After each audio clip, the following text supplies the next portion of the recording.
پوری توجہ کے ساتھ اپنی زبانوں کو اس نیت کے ساتھ حرکت دیجئے کہ آج میں اور آپ اپنے ایک مرحوم بھائی کے اصالِ ثواب کی اس تقریب کے اندر حاضر ہیں اور ان کے لیے ہماری طرف سے کوئی تحفہ ہو جائے۔ بآواز بلند میرے ساتھ مل کر کلمہ شریف کا ورد کیجئے تاکہ ہم ان کے لیے وقت دعا یہ اصال کر سکیں۔ مل کر پڑھیے۔ حق لا الہ الا اللہ لا الہ الا اللہ پڑھو لا الہ الا اللہ لا الہ اج آقا تیری دید ہووے تیری دید ہووے ساڈی عید ہووے اج آقا تیری دید ہووے تیری دید ہووے ساڈی عید ہووے جدوں مراں تے کلمہ نصیب ہووے پڑھو لا الہ الا اللہ بولو لا الہ الا اللہ لا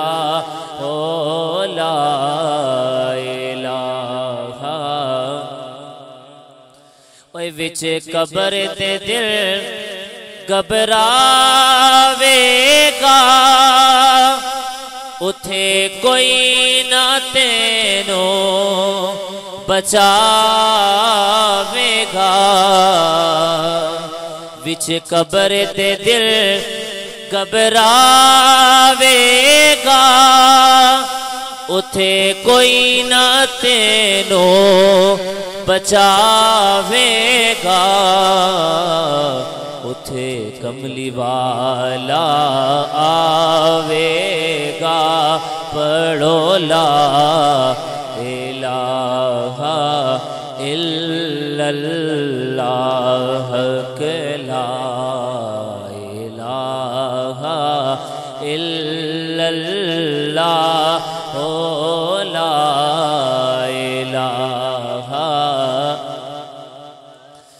یہ موت کسے نو چھوڑے دی نہیں جنوں لے جاوے انہوں موڑ دی نہیں اے موت کسے نو چھوڑے دی نہیں جنوں لے جاوے انہوں موڑ دی نہیں پیار دے رشتے جوڑ دی نہیں پڑھو لا الہ الا اللہ حق لا الہ الا اللہ لا الہ الا اللہ محمد رسول اللہ۔ اللہ تبارک و تعالی جل جلالہ وعم نوالہ وعظم شانہ ولا الہ غیرہ کی حمد و ثنا شفیع امت باعث تخلیق کائنات صلی اللہ تعالی علیہ وبارک وسلم کی بارگاہ اقدس و انور میں ہدیہ درود و سلام پیش فرمانے کے بعد نہایت واجب الاحترام بزرگوں دوستوں عزیز ساتھیوں السلام علیکم ورحمۃ اللہ وبرکاتہ۔ اہل ایمان، قرآن مقدس میں اللہ تبارک و تعالی نے والدین کے متعلق مجھے اور آپ کو یہ حکم ارشاد فرمایا، انشکر لی ولوالدیک، میرا شکر بھی کرو اور اپنے والدین کا شکر بھی کرو۔ ایک اور مقام پر خلاق عالم ارشاد فرماتا ہے وَبِالْوَالِدَيْنِ إِحْسَانًا، والدین کے ساتھ احسان کرو۔ اب یہ جو والدین کے ساتھ احسان کرنے کا حکم ہمیں رب دے رہا ہے، اس کو آپ سمجھیں۔ جیسا آپ کے ساتھ والدین نے کیا ہے، اگر ویسا آپ والدین کے ساتھ کریں تو یہ تو بدلہ ہے۔ ویسا نہیں کرنا بلکہ اس سے بڑھ کر تم نے والدین کے ساتھ کرنا ہے۔ اب اہل ایمان وہ بڑھ کر کرنا کتنا ہے؟ یہ حدیث پاک آپ علماء سے سنتے رہتے ہیں۔ ہمارے محبوب علیہ الصلوۃ والسلام کی بارگاہ میں ایک شخص حاضر ہوا اور اس نے آ کر کہا حضور میں نے اپنے کندھوں پر بٹھا کر ایک طویل سفر اپنی ماں کو کروایا ہے۔ اور شارحین حدیث کہتے ہیں کہ وہ سفر مکہ شریف کا تھا، اور اس نے آ کر عرض کی کہ حضور وہ سفر اتنا شدید تھا اور گرمی اس قدر سخت تھی کہ زمین پوری قوت کے ساتھ وہ گرم تھی، اور پتھروں کی تپش کا عالم یہ تھا کہ اگر ان کے اوپر گوشت بھی رکھا جاتا تو وہ بھونا جاتا۔ میں نے اپنی ماں کو کندھوں پر بٹھا کر یوں کعبۃ اللہ کا طواف کروایا، اور یہ سارے کے سارے معاملات کرنے کے بعد میں ماں کو واپس گھر لے کر آیا۔ اے جانے جانا آپ حکم ارشاد فرمائیے، کیا ماں کا حق ادا کر دیا گیا؟ تو سید عالم صلی اللہ تعالیٰ علیہ وسلم نے فرمایا وہ تیری ماں نے دودھ پلاتے وقت وہ جو ایک طرف سے اٹھا کر تجھے دوسری طرف رکھا تھا، ابھی تو نے اس کا بھی حق ادا نہیں کیا ہے۔ تو کون سی باتیں کر رہا ہے؟ کس جہاں کی بات کر رہا ہے؟ ایک شخص نے آ کر عرض کی یا رسول اللہ صلی اللہ تعالیٰ علیہ وسلم میں اولاد والا ہوں اور میں مال والا بھی ہوں، میرا باپ مجھ سے مال مانگتا ہے، مطالبہ کرتا ہے، میرے مال کا اس کی طلب ہے، ارادہ ہے کہ میرا بچہ مجھے مال دے۔ اے جانے جانا آپ حکم ارشاد فرمائیے کہ کیا میرا باپ ٹھیک کر رہا ہے؟ تو سید عالم صلی اللہ تعالیٰ علیہ وسلم جو کہ صبح قیامت تک کے معاملات پر نگاہ رکھتے تھے، حضور کو خبر تھی کہ کل ساری دنیا مال کے پیچھے بھاگے گی، تو کوئی یہ نہ کہے کہ بھائی اپنے مال میں سے اتنا مال اگر باپ کو دے دیا جائے تو اس کا حق ادا ہو گیا۔ فرمایا نہیں، تو مال کی بات کرتا ہے، تو بھی تیرے باپ کا ہے، تیرا مال بھی تیرے باپ کا ہے، یہ ہے ہی تیرے باپ کا، تو کیا بات کر رہا ہے؟ اہل ایمان توجہ کرے اس بات پر۔ ماں کے حقوق ہمارے محبوب علیہ الصلوۃ والسلام نے ایک عجیب انداز میں بیان فرمائے۔ غزوہ حنین سے واپسی پر سرکار مقام جیرانہ پر پہنچے، رحمت عالم صلی اللہ تعالیٰ علیہ وسلم کے غلام حضور کی مجلس میں حاضر تھے۔ ایک خاتون سرکار کی بارگاہ میں تشریف لائی۔ سید عالم صلی اللہ تعالیٰ علیہ وسلم اس عورت کے استقبال کے لیے کھڑے ہو گئے، چند قدم چل کر عرش کا دھولا اس عورت کی طرف بڑھے، اور پھر میرے آقا علیہ الصلوۃ والسلام نے اپنے مقام پر آ کر، اپنی نشست پر آ کر اس خاتون کو بٹھایا، اور اللہ کے محبوب علیہ الصلوۃ والسلام نے اپنے مبارک کندھوں سے اپنی مبارک چادر کو اتارا اور اس کے نیچے بچھا دیا، اور کچھ دیر تک سرکار علیہ الصلوۃ والسلام اس خاتون کے ساتھ دھیرے دھیرے محو گفتگو رہے، باتیں ہوتی رہی۔ جب وہ خاتون اٹھ کے چلنے لگی تو حضور پھر کھڑے ہو گئے، 4 قدم پھر اس کے ساتھ چلے۔ جب واپس پلٹ کے آئے تو صحابہ نے عرض کی یا رسول اللہ یہ کون خاتون ہے کہ جس کے ساتھ آپ اس محبت کے ساتھ پیش آئے؟ حضور یہ ہے کون؟ تو سید عالم صلی اللہ تعالیٰ علیہ وسلم نے فرمایا میرے غلاموں تم نہیں جانتے، یہ وہ خاتون ہے کہ جس کے سینے سے اللہ نے مجھ محمد کو غذا عطا فرمائی ہے۔ فرمایا یہ میری دودھ پلانے والی ماں ہے۔ تو سید عالم نے بتا دیا، فرمایا جو دودھ پلائے اگر تمہارا نبی اس کا اتنا احترام کرتا ہے تو جو 9 ماہ تک اپنے پیٹ میں رکھے تمہارا نبی اس کا کتنا احترام کرتا ہوگا۔ یہ ماں باپ کا مقام اور مرتبہ ہے۔ صاحبو یاد رکھیے گا ایک بات، ہمارے ہاں آج بچے یہ باتیں کرنے لگے ساڑی ابا تے جائل ہیں، ساڑی اماں تے جائل ہیں۔ میں نے کہا تمہارا ابا جائل بھی ہونا پھر بھی تمہارے لیے یونیورسٹی ہے، وہ ایک پوری کامل تمہارے لیے یونیورسٹی ہے، اور تمہاری ماں کو کچھ بھی نہ آتا ہو تب بھی تمہارے لیے حضرت مائی رابعہ بصریہ سے بڑھ کر اس کی دعائیں ہیں۔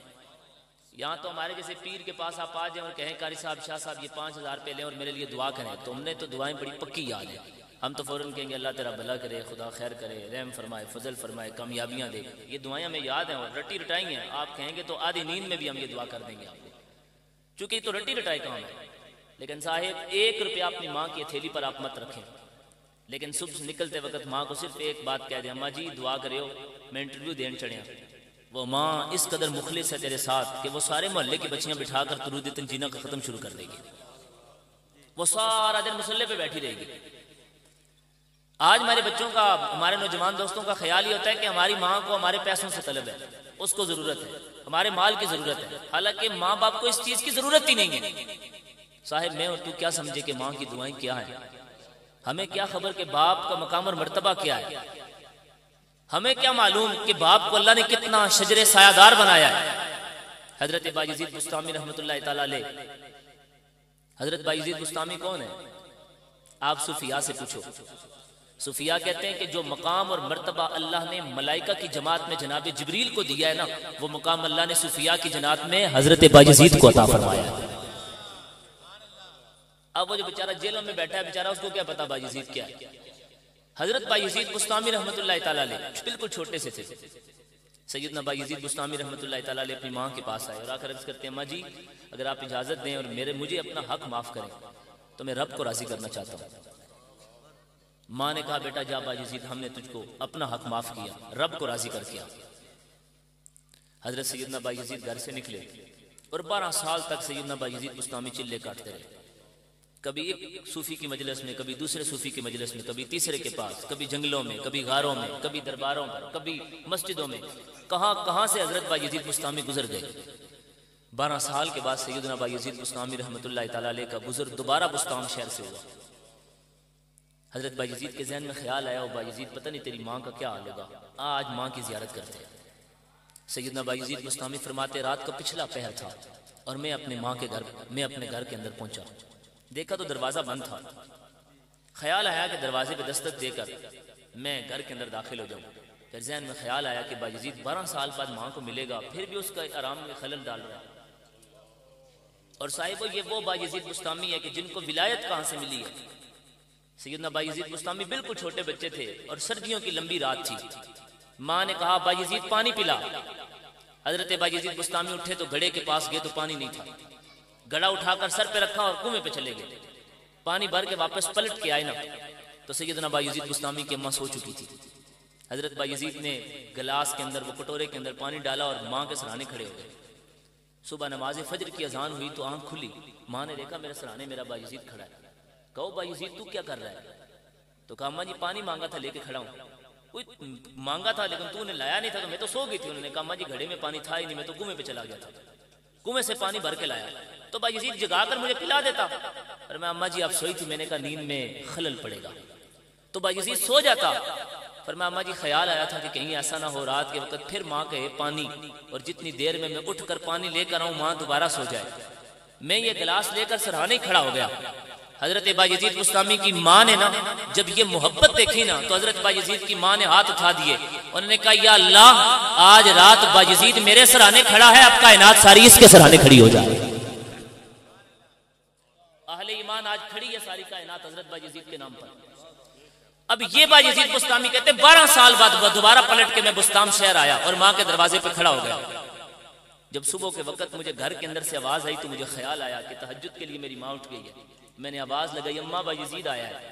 حضرت بایزید بسطامی کی ماں نے دروازہ کھولا۔ 12 سال بعد ماں نے دیکھا بایزید کو، اور یہ وہ دور بھی نہیں تھا کہ جب واٹس ایپ پر باتیں ہوتی ہوں گی اور تصاویر دیکھتی رہی ہوگی ماں۔ 12 سال بعد ماں نے، جس کی خبر ہی نہیں تھی کہ پتہ نہیں بچہ کس حال میں ہوگا، حضرت بایزید کو دیکھا۔ ماں نے، وہ ممتا تھی، بھاگ کر حضرت بایزید کو سینے سے لگا لیا اور ماں چومنے لگ گئی۔ جب تھوڑی سی تسلی ہوئی نا تو ماں نے کہا بایزید اللہ راضی ہو گیا ہے۔ حضرت بایزید نے جب یہ جملے سنے نا تو حضرت بایزید کی چیخ نکل گئی۔ انہوں نے کہا اماں تجھے کیا بتاؤں، وہ جس جگہ پہ تھا وہیں ہوں۔ روحانیت کی درجات اور منزل میں سے ایک منزل بھی میں نے طے کوئی نہیں کی، جہاں ہوں وہاں ہی ہوں ماں۔ حضرت بایزید کی ماں نے جب یہ سنا نا تو حضرت بایزید کو یوں دھکا دیا، اور دھکا دے کر اب ممتا پوری آب و تاب کے ساتھ وہ چمکی، اور بایزید کی ماں کہنے لگی پروردگار دیکھ تو صحیح نا میرے بایزید کا حال کیا ہو گیا۔ اللہ جی جب گھر سے رخصت کیا تھا یہ میرا بچہ گبرو جوان تھا، آج ہڈیوں کا ڈھانچہ بن گیا ہے۔ پروردگار جب تیرے راہ میں بھیجا تھا تو اس کے کپڑے سلامت تھے، اب یہ کپڑے پوسیدہ ہو چکے ہیں۔ مالکہ دیکھ تو صحیح نا میرے باجزید کا حال کیا ہو گیا، اس کا چہرہ پورا گندا ہو گیا، اور پروردگار تو میرے باجزید سے باجزید کہتے ہیں ماں باتیں کر رہی تھی، اللہ مجھے اپنے قرب کی منزلیں طے کرواتا چلا جا رہا تھا۔ اور حضرت باجزید کی ماں وہ کھڑی تھی تو باجزید ماں کے قدموں میں گر گئے، انہوں نے کہا ماں وہ جو اللہ والوں کے پاس بیٹھنے سے نہیں ملا نا، وہ رب آج مجھے تیری دعاؤں میں مل گیا ہے۔ اہل ایمان میرے اور آپ کے رسول علیہ السلام نے، علامہ بدر الدین عینی نے اس حدیث پاک کو نقل کیا، ایک شخص نے سرکار سے آ کر سوال کیا، حضور میں نے نیت کی تھی کہ میرا یہ کام ہو جائے تو میں چوکھٹ چوموں گا کعبے کی جا کر، اور اس جدید دور کے اندر بھی مکہ سے مدینہ شریف سفر اگر کریں تو 4-5 گھنٹے لگ جاتے ہیں، اللہ کے سفر بہت فاسٹ ہو گیا۔ تو اس نے کہا حضور میں مدینہ شریف میں ہوں، اب یہاں سے مکہ شریف سفر کر کے جانا بڑا دقت والا معاملہ ہے، نیت میں نے یہ کی تھی کہ میں چوکھٹ چوموں گا کعبے کی، اور میرا کام ہو گیا، محبوب آپ سے سوال کرنے کے لیے آیا ہوں کہ اب اس منت کو کیسے پورا کروں۔ تو یہ کوئی محلے کے مفتی کی بات نہیں ہے، اور یہ کوئی پیر طریقت کی بات بھی نہیں ہے، یہ کسی عام دنیا دار بندے کی بات بھی نہیں ہے، یہ اس رسول کی بات ہے، وما ينطق عن الهوى ان هو الا وحی یوحى۔ میرے محبوب علیہ السلام نے فرمایا میرے غلام تیری ماں زندہ ہے؟ عرض کی یا رسول اللہ زندہ ہے۔ فرمایا جا کر ماں کے قدم چوم، اللہ تجھے چوکھٹے کعبہ چومنے کا ثواب عطا فرما دے گا۔ صاحب ماں باپ زندہ ہوں تو ان کی قدر کیجئے، آج ان سے دعائیں لے لیجئے، آج ان کی قدر کر لیجئے، یہ جنت کی ٹکٹ ہے۔ میرے اور آپ کے رسول علیہ السلام نے فرمایا باپ جنت کا درمیانی دروازہ ہے، تیری مرضی ہے تو اسے گرا دے یا اس کو سلامت رکھ۔ اور ایک جملے میں مولوی صاحب 2.5 گھنٹے نہیں 2.5 مہینے بھی لگے رہے ہیں تو باپ کی وہ شان بیان نہیں کر سکتے جو میرے رسول نے ایک جملے میں بیان کر دی۔ فرمایا رضا الرب فی رضا الوالد، فرمایا رب کی رضا والد کی رضا میں ہے، سمجھ جس سے باپ راضی ہے اس سے اس کا پروردگار بھی راضی ہے، جس سے باپ راضی اس سے خدا راضی، جس سے باپ ناراض اس سے خدا بھی ناراض۔ تو صاحب اپنے ماں باپ کی قدر کرو، ان کے لیے صدقہ جاریہ بن جاؤ، ان کے لیے نیکیوں کا سامان بن جاؤ۔ آپ قرآن کو دیکھیں نا تو قرآن میں میرے اور آپ کے رسول، میرے اور آپ کے رب نے جو ہمیں طریقہ بتایا کیا خوبصورت طریقہ ہے، رب ارحمہما کما ربیانی صغیرا، اے ربا جیسے میرے ماں باپ نے بچپن میں ہمیں پالا ہے، مجھ پر رحم کیا ہے، اب تو بھی ان پر ایسے رحم کرتا چلا جا۔ کیا خوبصورت دعا ہے۔ اور صاحب کبھی آپ سوچے تو صحیح نا کہ ہمارے محبوب علیہ السلام نے جب رب کی محبت کی مثال دینی تھی تو اللہ کے رسول علیہ السلام نے کسی اور کی محبت کی مثال نہیں دی، نہ لیلا مجنوں، نہ سسی پنو، نہ کوئی اور، نہ اور کسی کی مثال نہیں۔ فرمایا تمہارا رب تم سے اتنا پیار کرتا ہے جس طرح تمہاری ماں تم سے محبت کرتی ہے، تمہارا رب 70 ماؤں سے زیادہ تم سے پیار کرتا ہے۔ اگر رب کی محبت دیکھنی ہے تو پھر ماں کی محبت دیکھ، ماں کی محبت میں رب کی محبت کی جھلک موجود ہے۔ آپ توجہ کرو صاحبو، میں آپ کو ایک مثال دے کر سمجھاتا ہوں۔ جوان بچی ہو اور صبح کے وقت نہ اٹھتی ہو تو باپ کہتا بھی ہو کہ بچی کو اٹھایا کرو، یہ پرائے گھر چلی جائے گی تو اس کے لیے مسئلہ بن جائے گا، لوگ باتیں کریں گے کہ یہ تو صبح کے وقت اٹھتی کوئی نہیں ہے، ناشتہ نہیں بنا کے دیتی، میاں بیوی کی لڑائیاں ہوں گی، لہذا صبح کے ٹائم اٹھایا کرو۔ ماں بتیری کوشش کرتی ہے یہ اٹھ نماز پڑھ، صبح کے وقت اٹھا کر، روز گھر کے اندر لڑائی ہوتی ہے لیکن بچی اٹھنے کا نام نہیں لیتی۔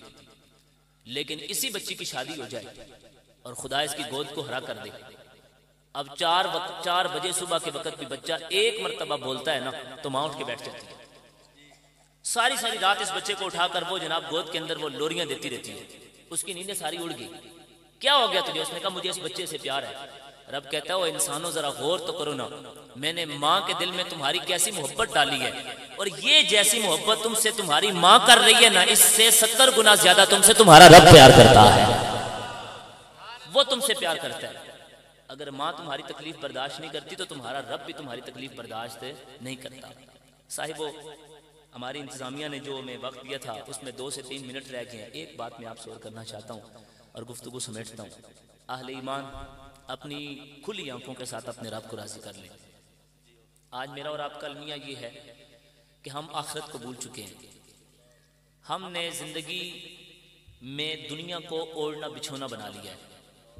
ہمارے ہاں تو اب جنازوں کے ساتھ بھی جو بات ہوتی ہے تو وہ یہی ہوتی ہے کہ بھئی آپ کتنے پیسے کماتے ہیں، کون سی نوکری کرتے ہیں، گھر کے خرچے ٹھیک چل رہے ہیں کہ نہیں، چیلم ہو، 40واں ہو، تیجا ہو، 15واں ہو، ایون کہ جنازہ سامنے بھی پڑا ہو تو اگر ہمیں تھوڑی سی فرصت مل جائے تو بات یہی ہوتی ہے۔ آپ تو قبرستان میں بھی چلے جاؤ تو یہی باتیں ہو رہی ہوتی ہیں۔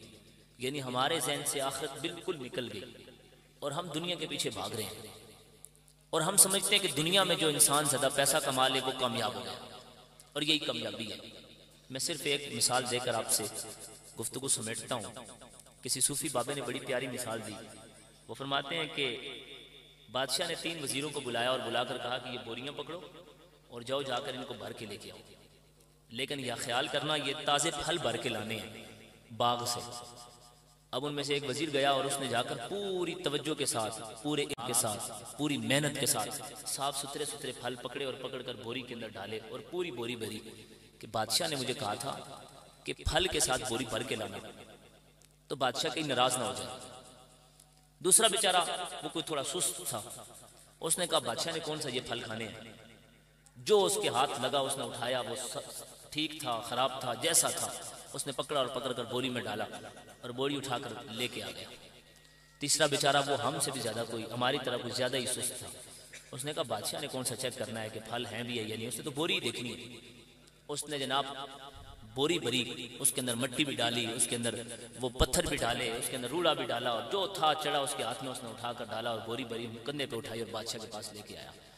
بادشاہ نے جب تینوں کو دیکھا نا تو دیکھ کر بادشاہ نے کہا ان تینوں کو پکڑو اور پکڑ کر جا کر جیل کے اندر بند کر دو، اور ساتھ بادشاہ نے یہ کہہ دیا کہ 1 ماہ تک یہ جیل میں بند رہیں گے، ان کو کھانے کے لیے کوئی شے نہیں، ان کو کھانے کے لیے کوئی شے باہر سے نہیں بھیجیں گے، بس یہی ہے ان کے لیے، اسی سے یہ اپنا گزارا کرے۔ اب صاحب وہ تینوں اندر رہے۔ میرا سوال آپ سے یہ ہے کہ ان میں سے بہتر کون رہ گیا؟ وہ پہلا کہ جس نے صاف ستھرا پھل اکٹھا کیا اور اکٹھا کر کے وہ جیل کے اندر چلا گیا، اب اس کے پاس زندگی گزارنے کا سامان پورے کا پورا موجود ہے۔ اہل ایمان قبر میں آپ کے اور میرے ساتھ ہمارے ساتھ اعمال جائیں گے۔ اب ہماری مرضی ہے کہ ہم تازہ پھل لے کے جاتے ہیں، ہم خراب پھل لے کے جاتے ہیں، یا ہم نیرے پتھر اور روڑا اٹھا کر چلے جاتے ہیں۔ یہ میرا اور آپ کا معاملہ ہے، لیکن یاد رکھیے گا کامیابی اسی انسان کا مقدر بنے گا کہ جس کے پاس صاف ستھرے اعمال موجود ہوں گے۔ میرے اور آپ کے رسول صلی اللہ تعالی علیہ وسلم نے فکر آخرت اس قدر رچا اور بسا دی تھی اپنے غلاموں کے اندر کہ صحابہ کرام آخرت کے علاوہ بات ہی نہیں کرتے تھے، ان کی بات آخرت کے علاوہ ہوتی ہی نہیں تھی۔ صحابی دیوار لیپ رہے تھے، دیوار بنا رہے تھے، اور پاس سے دوسرا صحابی گزرا اور اس نے کہا آج قرآن کی آیت نازل ہوئی ہے، اللہ کا قرآن کہتا ہے کہ اقترب للناس حسابهم وهم فی غفلۃ معرضون، ان کے حساب کا وقت قریب آ گیا لیکن یہ تو آخرت سے منہ موڑے ہوئے ہیں۔ جو ہی صحابی نے یہ لفظ سنے نا تو اس نے دونوں ہاتھ جھاڑے اور اس نے کہا پھر اب یہ دیوار نہیں بنے گی۔ اس نے کہا تجھے کیا ہو گیا بھیا؟ اس نے کہا جب حساب کا وقت قریب آ گیا تو پھر دیوار نہیں بنے گی، اب اپنے رب کو ہم راضی کیا کریں گے۔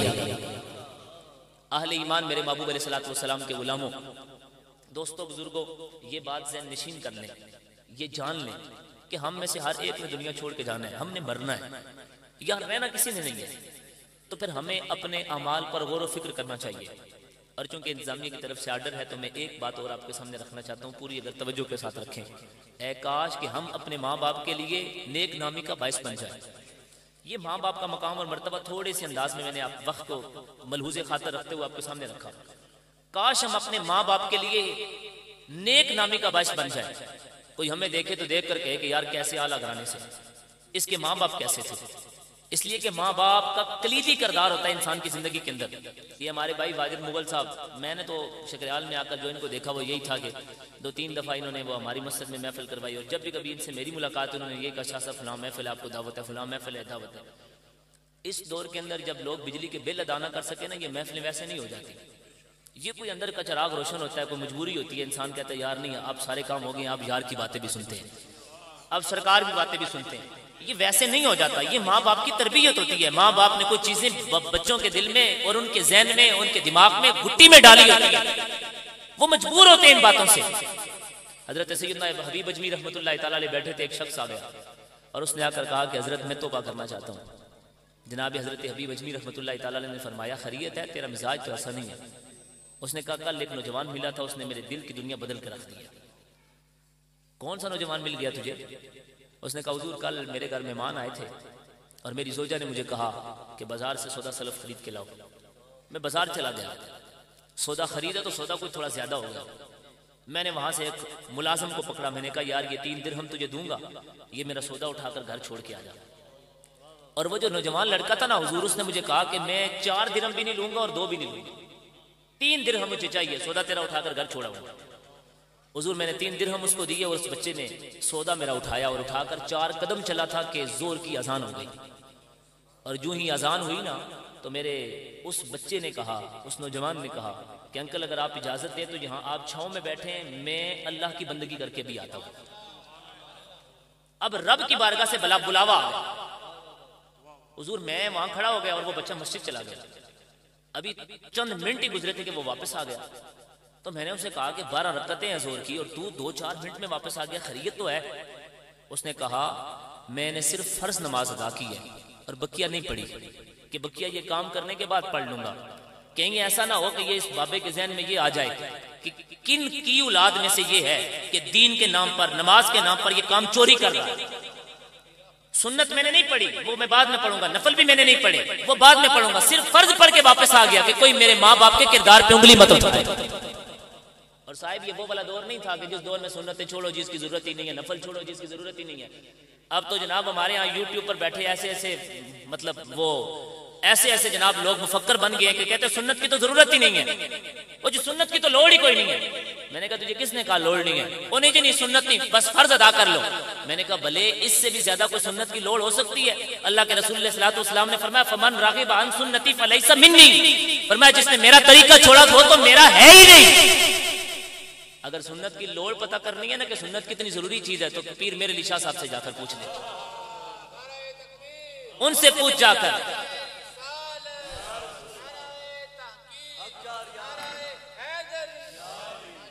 آپ بابا میرے علی شاہ صاحب سے پوچھئے حضرت آپ کو دیدار مصطفیٰ کب ہوا؟ فرمایا جب سنت سرکار کی چھوڑی۔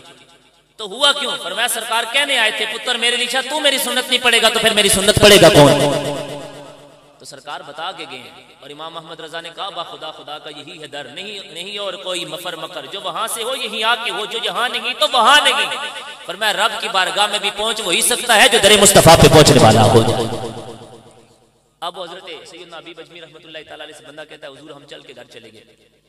جب گھر پہنچے نا تو میں نے اس نوجوان سے کہا، میں نے کہا میرے گھر میں کھانا کھا لیجئے، تمہارے کردار سے میں متاثر ہوا ہوں۔ اس لڑکے نے کہا جی میں کھانا نہیں کھاتا، میں تو نفلی روزے سے ہوں۔ اب مجھے اس سے مزید پیار ہو گیا۔ تھوڑی دیر گزری تو میں نے حضور یہ 2 منٹ صبر کر جائے پھر یہ بچھا لینا، صرف 2 منٹ صبر کر دیا۔ پھر میں نے اس کو کہا، میں نے کہا اچھا چل یار اگر تو نہ روزے سے ہے تو روزہ شام کو افطار ہمارے پاس کر دینا۔ اس نے کہا یہ بھی کوئی مسئلہ نہیں ہے، میں روزہ افطار تمہارے پاس کر لوں گا، لیکن مجھے مسجد کا پتہ بتا دیجئے، میں بقیہ دن اللہ کی بندگی میں گزارنا چاہتا ہوں۔ حضور وہ نوجوان مسجد چلا گیا اور مغرب تک آیا کوئی نہیں۔ مغرب کے بعد آیا تو میں نے کہا روزہ افطار کرنے نہیں آیا؟ اس نے کہا وہ تو پانی سے افطار کر لیا تھا، میں نے سوچا مغرب پڑھ کے ایک ہی دفعہ جاؤں گا، اب لائیے میرے لیے کھانا، میں کھانا کھانا چاہتا ہوں۔ سیدنا ابی بجمی رحمۃ اللہ تعالیٰ علیہ سے وہ بندہ کہنے لگا حضور کھانا کھلا کر جب فارغ ہوا تو میں نے کہا رات ہو گئی ہے اور اتنے دور تو آ گیا ہے، آج رات تو ہمارے گھر قیام کر لے، صبح تو چلا جانا۔ اس نوجوان نے کہا ٹھیک ہے میں آپ کے گھر رک جاتا ہوں، لیکن مجھے رات گزارنے کے لیے 1 لوٹا چاہیے پانی کا اور 1 مصلی چاہیے، اس لیے کہ میں ساری رات اپنے رب کی بندگی کرتا ہوں۔ اہل ایمان کبھی توجہ تو کرے نا میں اور آپ۔ حضرت بابا بلے شاہ صاحب نے کہا تھا اٹھ بلیا چر یار منائیے، نیتے بازی لے گی نہیں کتے، اوے تے تو اتے آدھی روٹی کتے کو کھلائے نا مالک تو ساری رات وہ اپنے مالک کا دروازہ نہیں چھوڑتا، تو ہزاروں نعمتیں کھانے کے باوجود بھی بندگی کرنے کو تیار نہیں ہے رب کی۔ نماز تجھ پر بوجھ بن گئی ہے، سجدہ تجھ پر بوجھ بن گیا، اوے اٹھ بلیا چر یار منائیے، نیتے بازی لے گی نہیں کتے۔ میں تو ساری رات حضور اس نوجوان کے اس خیال سے میں نے اس کو مصلی اور لوٹا دیا کہ وہ تو ساری رات اللہ کی بندگی کرے گا۔ حضور میں رات کو اپنے کمرے میں آ کے سو گیا۔ آدھی رات کے وقت میرے دروازے پہ دستک ہوئی، میری جوان بچی تھی جو پاؤں سے اپاہج تھی، چل نہیں سکتی تھی۔ جب میں نے پوچھا تم کون ہو تو اس بچی نے کہا ابا جی میں ہوں۔ تو حضور پتہ نہیں میں پھر کہاں سے کہاں نکل گیا کہ پتہ نہیں میری بچی کے ساتھ اس جوان نے کیا کیا ہوگا، وہ تو بیچاری معذور تھی۔ لیکن حضور جب دروازہ کھولا تو حیران ہو گیا کہ میری بچی بالکل صحت مند ہو گئی ہے اور اپنے پاؤں پر کھڑی ہے۔ میں نے بچی سے پوچھا، میں نے کہا بیٹا تجھے یہ شفا کہاں سے ملی؟ تو اس بچی نے کہا ابا جی وہ جب آپ مجھے کھانا کھلا رہے تھے تو اماں اور آپ باتیں کر رہے تھے کہ آج جو ہمارے گھر میں جوان آیا ہے بڑا اعلیٰ کردار کا ہے، کسی اعلیٰ گھرانے سے ہے، ماں باپ اس کے بڑے اعلیٰ ہیں۔ تو جب آپ دونوں چلے گئے تو میرے ذہن میں خیال آیا کہ وہ اتنا ہی اعلیٰ ہے، اگر اتنا ہی اعلیٰ ہے تو اس کے وسیلے سے دعا کر لیتے ہیں۔ تو میں نے اللہ کی بارگاہ میں دعا کی کہ یا اللہ اگر اس جوان کی عبادت جوانی والی تیری بارگاہ میں قبول ہے تو مجھے شفا عطا فرما. تو میری بچی کہتی ہے ابا جی مجھے شفا ہو گئی. حضور میں کیا بتاؤں, یہ بات سننی تھی کہ میں اس جوان کے کمرے کی طرف بھاگا کہ اس کا شکریہ ادا کروں. جب کمرے میں پہنچا تو مصلے کے اوپر ایک کاغذ پڑا تھا اور اس پر یہ لکھا تھا کہ میرا راز فاش ہو گیا ہے, اب میرے پیچھے مت بھاگنا, اگر تمہیں پتا چل گیا ہے کہ میں اللہ کا نیک بندہ ہوں تو اب اس اللہ کی بندگی کرتے چلے جائیں, اس رب کی بندگی کرنا. حضور بس اس نوجوان نے میری دل کی کایا کو پلٹ کے رکھ دیا.